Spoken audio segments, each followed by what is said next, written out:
अम्मा बाद फाउज बिल्लाहि मिनश शैतानिर रजीम बिस्मिल्लाहिर रहमानिर रहीम। दिलों में उप्पे वतन है तो एक रहो, दिलों में उप्पे वतन है तो एक रहो, निखारना ही चमन है अगर तो एक रहो।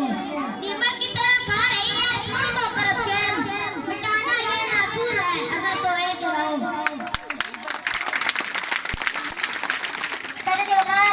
बदरवानी किसी मुल्क को एक ऐसा नासूर सवर किया जाता है जो फैल जाए तो मौत से तबाह हो जाया करते हैं। जिस मुल्क में बदरवानी का चलन हो, जिस मुल्क में नाजायज कामों को जायज करवाने के लिए सरकारी अफसरान की जेबें भरी जाती हो, जिस मुल्क के रखवाले सरेआम भरे बाजार में बत्ता वसूली करे, जिस मुल्क में करप्ट अनासिर को इक़्तिदार के इमामों में बिठाया जाए, तो वाली वकार मैं आपसे पूछना चाहता हूँ कि इस मुल्क अवाम का सवाल का शिकार होकर अल्लाह तआला लग जाते हैं और वहाँ तहजीबी आदाब में भूत तहजीब के आदाब उड़ा देती है।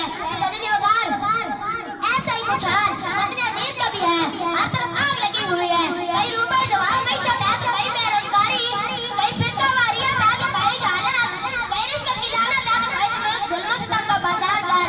लेकिन इन तमाम मसलों और परेशानियों से ज्यादा किस चीज ने इस मुल्क की जड़ को खोखला किया है वो है करप्शन का नासूर, जिसके जिक्र से ही कलेजा मुंह को आता है। आखिर क्या है ये करप्शन? इख्तिलाफ का गलत इस्तेमाल, लेकिन उनके बात मामूली नहीं। इस करप्शन की वजह से आज मेरा मुल्क अरबों डॉलर में मकरूज है। इस करप्शन की वजह से औलाद को अफरोज के मोल लग रहे हैं।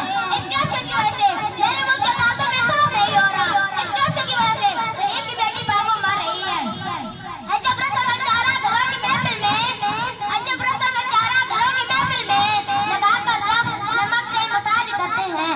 गरीबी शहर तरसता है जिनवाले को, अमीरी शहर के कुत्ते भी राज करते हैं, अमीरी शहर के कुत्ते भी राज करते हैं।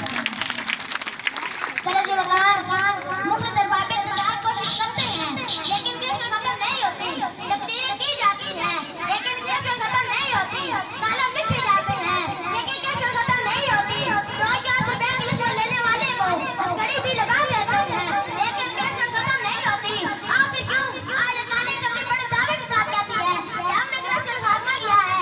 तो अली वकार मैं आपसे पूछना चाहता हूँ, क्या ये बदरवानी नहीं है कि उम्रा को शराब को बिठाया जाता है और गरीब को धक्के मार के बाहर निकाल दिया जाता है? क्या ये बात बदरवानी नहीं है कि मेरे को पैरों तले बांध के पैसों शुमार की तरकीब दी जाती है? क्या ये बदरवानी नहीं है कि अमीर की वकालत करके उसी पे कसूर साबित कर दिया जाता है और गरीब को सूली पर चढ़ा दिया जाता है? क्या ये बदरवानी नहीं है? क्या नंगे नाम में बूटी मारना अपने कदम मजबूत से जमा चुकी है और जहन ताइबा की कुलियां मुख्तल भी की जा रही है?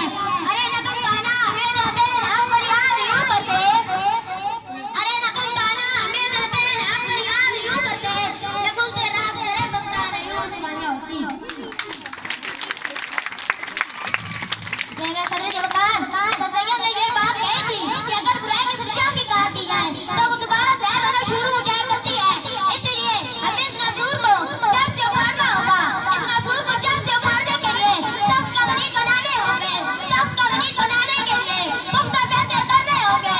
पुख्ता फैसले करने के लिए मजबूत होना होगा। मजबूत होने के लिए मुतहद होना होगा क्योंकि कौम में बाहर से करप्शन पर काबू पाया जा सकता है। लेकिन सदीदी वकार हमारे पास इतिहास की जज्बे की मुयस्सर नहीं। हम बिखरे हुए, हम टूटे हुए, हम भटके हुए, कहीं मसलब के नाम पर, कहीं कौम के नाम पर, कहीं जुबान के नाम पर, कहीं ज़ात के नाम पर, कहीं नस्ल के नाम पर, कहीं बरादरी के नाम पर, कहीं सूबे के नाम पर। कैसे कहूँ हम कौम नहीं, हम सुन्नी हैं, हम कौम नहीं, हम देवबंदी हैं, हम कौम नहीं, हम पंजाबी हैं, हम कौम नहीं, हम सिंधी हैं, हम कौम नहीं, हम गुज्जर हैं, हम कौम नहीं, हम जाट हैं। फिरकाबंदी है कहीं और कहीं जाते हैं, फिरकाबंदी है कहीं और कहीं जाते हैं। क्या जमाने में पनपने की सिर्फ यही बातें हैं? तुम तो सैयद भी हो, मिर्जा भी हो, फलान भी हो, तुम सभी को बताओ तो मुसलमान भी हो। आप सब इस बात को शुक्रिया सुनो।